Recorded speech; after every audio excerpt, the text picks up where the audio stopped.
ആദ്യമായിട്ട് പ്രസവിക്കുവാന്നോ? 12ാമത്തെ. 12 മക്കളെ പെറ്റൊരമ്മേ. നിന്റെ മക്കളിൽ ഇവനാണ് പ്രാന്തൻ.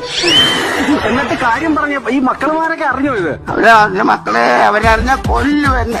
ഞാൻ വയമനുസാർ വെള്ളത്ത് കേസായത്. ഇങ്ങനെ ഒന്നുമല്ല, ആദ്യത്തെ കുഞ്ഞങ്ങ് മരിച്ചു. ഞങ്ങൾ കല്യാണം കഴിച്ചത് കുറച്ചാൾ കഴിഞ്ഞപ്പോ ഞങ്ങൾക്ക് ആദ്യം ഒരു കുഞ്ഞാവുണ്ട്. ജനങ്ങളെ കയ്യിലേക്ക് തന്നില്ല. അപ്പൊ ഞാൻ വിഷമിച്ച് അതിന് ഓർത്ത് കരഞ്ഞു.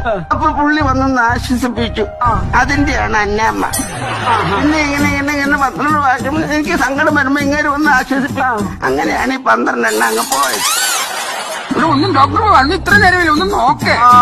ഇതിന്റെ പ്രശ്നം എന്താ അറിയോ? കിടത്ത് ശരിയല്ല. കുഞ്ഞ് തലതിരിഞ്ഞ് കിടക്കുവാണോ? കുഞ്ഞ് തലതിരിഞ്ഞ് കിടക്കുന്നില്ല. നിങ്ങളുടെ കിടത്ത് ശരിയല്ല. രണ്ട് മുറി കിടന്നായിരുന്നു വല്ല കാര്യം ഉണ്ടായിരുന്നു ഇതിന്റെ? എനിക്ക് മുഴുവൻ മനസ്സും പരവശമൊക്കെ തുടങ്ങിയിട്ടുണ്ട്. ഷുഗർ എങ്ങനാ? നല്ല മധുരമുള്ള ചായ കുടിക്കാനൊക്കെ നല്ലതാണ് സാധനം. ബിപിയോ?